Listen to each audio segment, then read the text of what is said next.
زخمی زړه مې د غمونو بندیوان دی.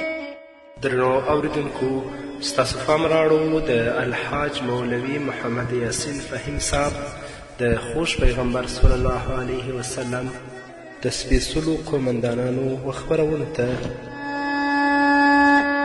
ستا په غېږه کې وي د زمان. بسم الله الرحمن الرحيم.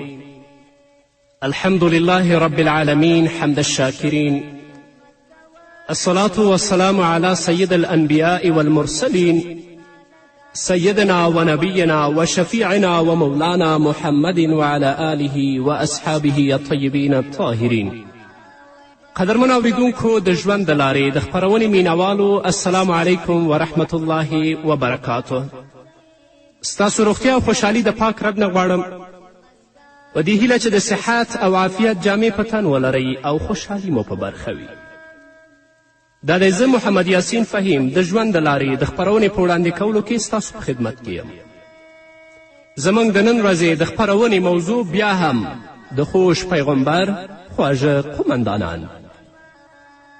په نننۍ خپرونه کې به د جلیل القدر صحابي لوی سپه سالار حضرت شرجیل بن حسنه رضی الله عنه په هکله تاسو ته معلومات درکړو.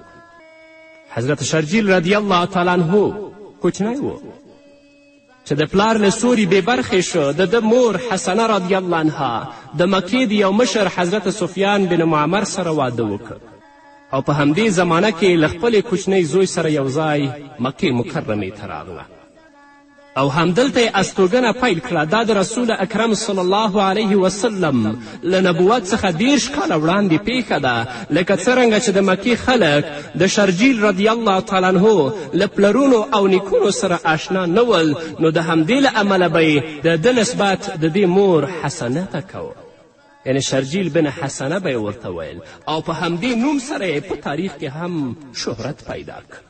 د حضرت عبدالله شرجیل بن حسنه رضی الله تعالی عنه شمیر د رسول اکرم صلی الله علیه وسلم د هغه ځان قربانونکو په ډله کې راځي چې هغوی ټول ژوند د دین د پیاوړتیا او پرمختیا په لاره کې تیر که او په همدې لار کې ډول ډول ستونزې او لږې تندې وګاللې. علامه ابن اسیر رحمه الله په خپل کتاب کې د شرجیل بن حسنه د پلار نوم عبدالله بن مطاع لیکلی دی، خو د ابن خرم د وینا په اړوند د ده د پلار نوم عبدالله بن عمر بن مطاع و. په ځینې روایتونو کې راځي چې د حضرت شرجیل بن حسنه تړاو د بنو تمیم له قبیلې سره و، خو جمهورو سیرت لیکونکو لیکلي دي چې نوموړی د کندې له سیمې سره تړاو درلود. کومو صحابه کرامو ته چې د وحی د لیکلو ویاړ او شرف حاصل و، شرجیل بن حسنه رضی الله عنه هم په دوی کې ګډون درلوده، تر دې چې په ډیرو احادیثو کې د ده د نوم پر ځای د کاتب الرسول صلی الله علیه وسلم الفاظ راغلي دي. شرجیل بن حسنه رضی الله تعالی عنه لیکونکی او لوستونکی صحابي و او په کوچنیوالي کې د ده زده کړې او ښوونې ته ډیره پاملرنه شوې وه. نوموړی له هغه ځانګړو صحابه و کرامو څخه و چې رسول الله صلی الله علیه وسلم پرې پوره باور درلود، تر دې چې نوموړي ته رسول الله صلی الله علیه وسلم د وحی د لیکلو لویه دنده ورسپارلې وه. اگرچه سیرت لیکونکو د دې خبرې څرګنداوی نه دی کړی چې حضرت شرجیل به کله او په کومو وختونو کې د وحی د لیکلو دنده پر مخ وړه، خو له ځینې احادیثو څرګندیږي چې حضرت شرجیل رضی الله تعالی عنه ته دا ویاړ د حبشې له هجرت څخه وړاندې حاصل و او د حبشې له راتګ وروسته یې هم ځینې وحی لیکلی دي. د رسول اکرم صلی الله علیه وسلم لخوا مسلمانانو ته لارښوونه وشوه چې حبشې ته هجرت وکړي، چې د هغې ځای ولسمشر انصاف کوونکی دی او پر هیچا زور او زیاتی نه کوي، تر دې چې 11 نارینه او 4 ښځینه د قافلې په شکل حبشې ته هجرت وکړ. دا د حبشې لومړی هجرت و. په راتلونکي کال 80 نارینه او 18 یا 19 ښځینه د حبشې په لور هجرت وکړه.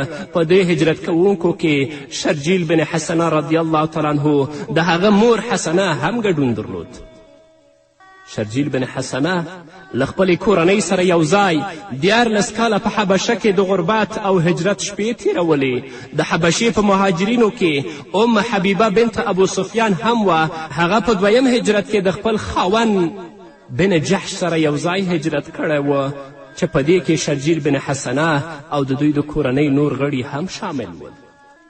د بدبختي خبره ده چې عبدالله بن جحش چې کله حبشې ته ورسېده نو هلته د عیسوي مذهب روان شو او په شرابو څکلو یې هم پیل وکړه. ام حبیبې رضی الله عنها خپل خاوند ډیر وپوهاوه خو په هغې کوم اغیز ونه که تر دې چې د عیسویت په حال کې مړ شه. سرور کائنات محمد رسول الله صلی الله علیه وسلم ته چې د ام حبیبې د کنټوب خبر ترلاسه شو نو رسول الله صلی الله علیه وسلم د خپل رحمت تر سوري لاندې د هغې د اوسېدلو اراده وکړه. تر دې چې کله د هغې د عدت وخت پوره شه نو رسول اکرم صلی الله علیه وسلم د عمر بن امیه په لاس نجاشي ولسمشر ته بلونکی لیک واستوه چې په همدې کې د ام حبیبه رضی الله عنها د نکاح یادونه هم شوې وه. کله چې ام حبیبې رضی الله عنها ته د رسول اکرم صلی الله علیه وسلم پیغام ورسید نو بې له کومې نیوکې قبول که. تر دې چې د حبشې ولسمشر د ام حبیبې غایبانه نکاح په یوه ناسته کې له محمد رسول الله صلی الله علیه وسلم سره وتړله او د رسول الله صلی الله علیه وسلم له لورې مهر هم ادا که. له دې مبارکې نکاح څو ورځې وروسته نجاشي ټول مهاجرین په 2 بیړیو کې سپاره کړل او د مدینې لور ته یې ولیږل چې 80 تنه نارینه او ښځینه وه. په دوی کې ام حبیبه رضی الله تعالی عنها هم وه او شرجیل بن حسنه رضی الله عنها او د ده کورنۍ پکې ګډون درلود. دا سپېڅلې قافله چې کله مدینې منورې ته ورسېده سرور کائنات محمد رسول الله صلی الله علیه وسلم په دې وخت کې په خیبر کې تشریف درلود او په همدې ورځو کې د خیبر له فتحې څخه وزګار شوی و. رسول الله صلی الله علیه وسلم تر څو ورځو پورې په خیبر کې ځنډ و خو د حبشې راتلونکو اصحابو کله دا صبر او زغم درلودلی شو چې رسول الله ونه ګوري نو ټول د نبوي شمع پتنګان د رسول الله صلی الله علیه وسلم د لیدو لپاره خیبر ته رسیدل او د رسول الله صلی الله علیه وسلم د مبارک مخ له انوارو څخه یې سترګې یخې کړې.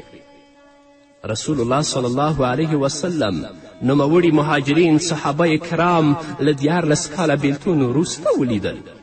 هغه پخپله هم د دوی په لیدلو بېحده زیات خوشحاله شو او هر یو نارینه یې په تندي ښکل که او د هرکلي لپاره غاړه مبارکه ورکړه. رسول الله صلی الله علیه وسلم د مهرباني له مخې دوی ته هم د خیبر د غنیمت په مالونو کې برخه ورکړه.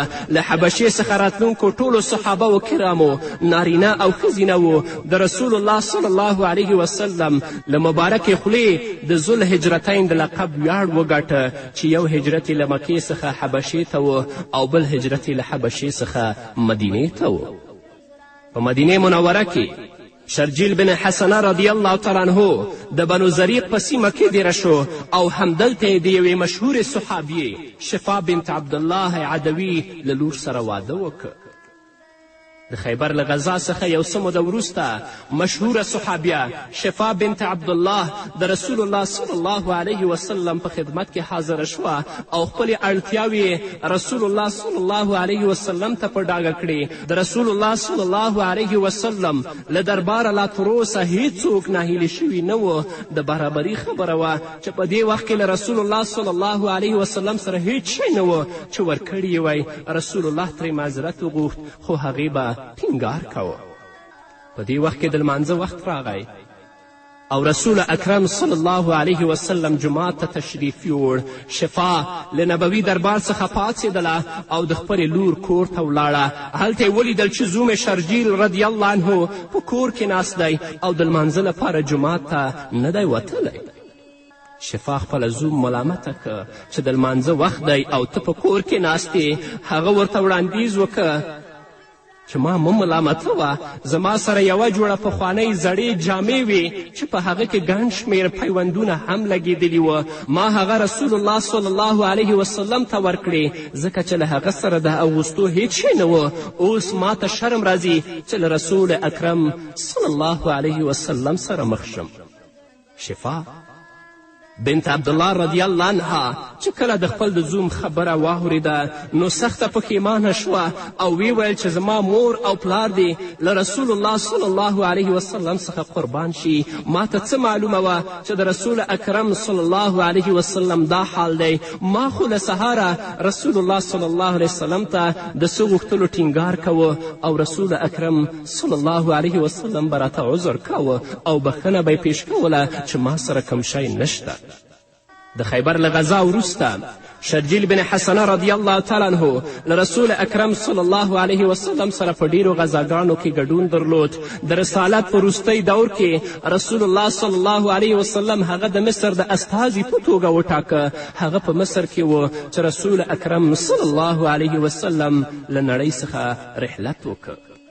کله چې شرجیل رضی الله تعالی عنه له دې دردناکې پیښې څخه خبر شو نو مدینې منورې ته راستون شو. په دې وخت کې د خلافت دنده د ابابکر صدیق رضی الله تعالی عنه پر غاړه وه.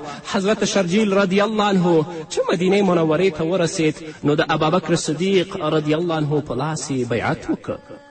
د هجرت په 11 کال د ابابکر صدیق رضی الله عنه د خلافت په دوره کې مرتدانو او د زکات نه ورکوونکو خپل سرونه راپورته کړل.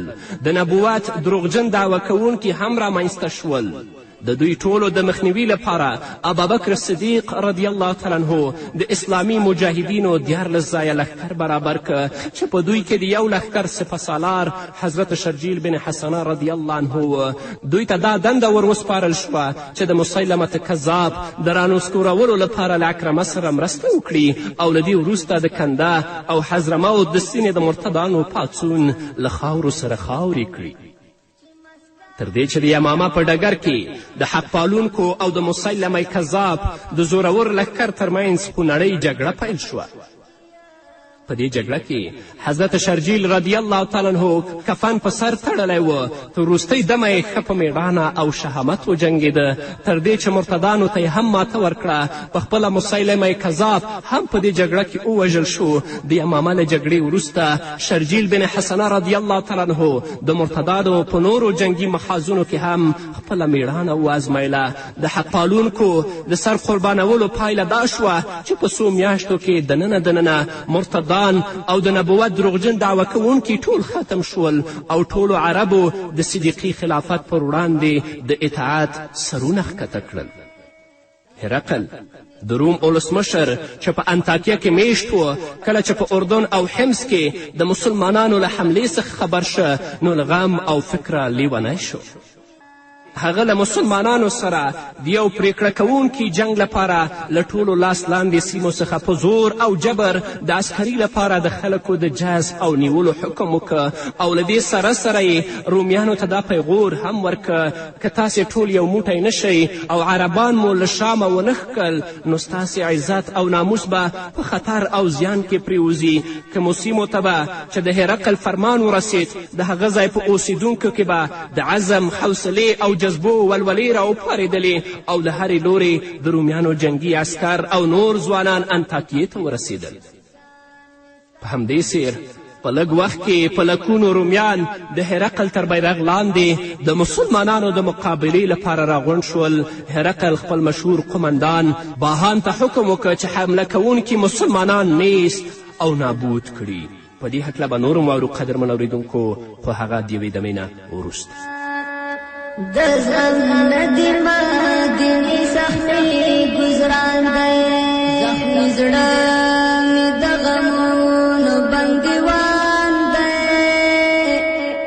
ستا دیدن مې په زړګي باندې ارمان دی مدینې کله بدل شم ستا کوڅې ته ستا په غېږه قدرمنو اوریدونکو بیا هم زموږ سلامونه او نیکې هیلې ومنئ. هلته ابو عبیده بن جراح رضی الله تعالی عنه ته د رومیانو د لښکر د چمتووالي خبر ترلاسه شو نو د سیمې له مخورو مشرانو افسرانو او قمندانانو سره مشورې وکړې او د حمص په سیمه کې ټول راغونډ کړل. ابو عبیده بن جراح رضی الله تعالی عنه ټول پوځ ته مخه کړه او د مشورې په توګه یې ترې وپوښتل اوس موږ ته څه کول پکار دي؟ یزید بن ابو سفیان رضی الله تعالی عنه رایه ورکړه میرمنې او کوچنیان به په ښار کې پرېږدو او موږ ټول ځوانان او مشران به د رومیانو مقابلې ته ور وړاندې شو. له دې سره سره به خالد بن ولید او عمر بن عاص هم له دمشق او فلسطین څخه را وغواړو. شرجیل بن حسنه رضی الله تعالی عنه هم په همدې موقع موجود و. هغوی زیاته کړه زه د یزید بن ابو سفیان له دې خبرې سره همغږی نه یم، ځکه چې د ښار خلک ټول عیسویان دي. هغوی به په مذهبي جنون کې زموږ د نشتون په ګټه زموږ اهل عیال ټول هرقل ولسمشر ته ورسپاري او یا به ټول ووژني. ابو عبیده بن جراح رضی الله تعالی عنه وفرمایل نو بیا ولې موږ لومړی عیسویان له ښار څخه نه وباسو؟ شرجیل بن حسنه رضی الله تعالی عنه سمدلاسه وویل ای مشره موږ ته هیڅکله دا حق نشته چې ځای اوسیدونکي له ښاره وباسو، ځکه چې موږ په همدې شرط عیسویانو ته امنیت وربښلی چې د دوی د مال کورونو او د ځایونو ساتنه به کوو. نو دوی له دې لپاره موږ له ښاره نشو ویستلی، ځکه چې موږ ورسره همدا ژمنه کړې ده. ابو عبیده بن جراح رضی الله تعالی عنه دا نیوکه قبوله کړه. ځینې صحابه و ملګرو یې دا رایه ورکړه چې موږ به د خلافت له دربار مرسته وغواړو او د دمشق او فلسطین د پوځ تر رارسېدو به انتظار وکړو. لنډه دا چې قدرمن اوریدونکو ټول په دې رایې سره همغږي شول چې د دمشق لور ته یې مخه کړه. هلته یې له خالد بن ولید سره مشوره وکړه. له حمص څخه د راروانېدو پر وخت ابو عبیده بن جراح څو لکه روپۍ د مالیې په توګه وصول کړې وې، خو د حمص د سیمې خلکو ته یې په دې شرط بیرته ورکړې چې اوس تاسې امنیت او ساتنه زموږ پر غاړه نه ده. د دوی اغیز د ښار په خلکو کې ویره را پیدا کړه او ټولو په ژړا ژړا دعاګانې وغوښتې چې خدایه مسلمانان ډیر ژر خپل ښار ته راستانه کړه. عبیده بن جراح رضی الله تعالی عنه له حمص څخه دمشق ته ورسید او له خالد بن ولید سره یو ځای خپل ټول پوځ راغونډ که او مشوره یې وکړه. ټولو بېلابېلې رایې ورکړې. په دې وخت کې د عمر بن عاص لیک فلسطین ته ورسید چې دا الفاظ پکې لیکلي وو د رومیانو پوځ تر اردنه پورې غځېدلی دی او هر لور ته یې عام وژنه پیل کړې ده. اوس ټول سره په دې رایه همغږي شول چې ټول اسلامي پوځ به په یو ځای کې د رومیانو مقابلې ته ور وړاندې شو او د خلافت له دربار څخه به هم د مرستو غوښتنه کوو. له دې وروسته مخورو او مشهورو قمندانانو عبیده بن جراح، خالد بن ولید، شرجیل بن حسنه او یزید بن ابو سفیان له دمشق څخه سمدلاسه کوچ وکړ او په ډیر بیړه یې د اردن په پوله کې د یرموک په ډګر کې خیمې ووهلې. لږ وخت وروسته عمر بن عاص رضی الله تعالی عنه هم سره له لښکره را ورسید. دلته د رومیانو پوځ هم د سیلۍ په څیر را ورسید او د یرموک د غره په لمن کې دېره شول. د رومیانو د پوځ شمیر د 2 او 15 لکو نږدې خواوشاوه. د دوی په مقابله کې د ټول اسلامي پوځ شمیره د 15,000 عسکرو خواوشاوه. خو بل لور ته اسلامي ولولې وې، قرباني وه، د جهاد شوق و، له هیواد اسلام او رسول الله سره مینه او جذبه وه. د یرموک په ډګر کې تر څو ورځو پورې د جنگ لړۍ جاري وه.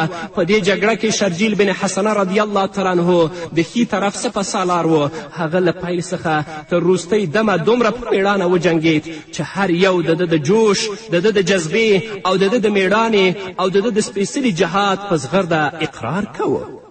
یوه ورځ 10,000 رومیانو د شرجیل بن حسنه رضی الله تعالی عنه په ټولي زوروره حمله وکړه چې تر ډیرو مسلمانانو پښې پکې وښویېدلې. خو شرجیل بن حسنه رضی الله تعالی عنه یوازې له 500 عسکرو سره لکه د یو محکم غره په څیر د جنگ په ډګر کې ولاړ و چې د رومیانو عسکرو ته د مخ تګ اجازه ورنه کړه. مسلمانانو چې خپل مشر سپه سالار په دومره جذبه او میړانه ولید نو بیرته له غیرته راستانه شول او له دې وروسته یې په رومیانو سخته زوروره حمله وکړه. د دوی لیکې ټولې خورې شوې او پر شا وتمبېدل. په یوه بله پیښه د دښمن 100,000 پوځ چې ټول غشي ویشتونکي او تجربه کار عسکر ور، په مسلمانانو یې سخت یرغل وکړه چې په سوونو مجاهدین پکې شهیدان شول. دا په مسلمانانو ډیره سخته ورځ وه. د شهیدانو او نورو ټپیانو څخه پرته د 200 مسلمانانو په سترګو کې غشي ولګېدل. په دې نازکه پیښه کې خالد بن ولید رضی الله تعالی عنه څو ماهره او تجربه کار مجاهدین له ځان سره کړل. او د غشو په باران کې په اسونو سپاره د دښمن لور ته یې ور ودانګل چې په دې ډله کې شرجیل رضی الله تعالی عنه هم ګډون درلود.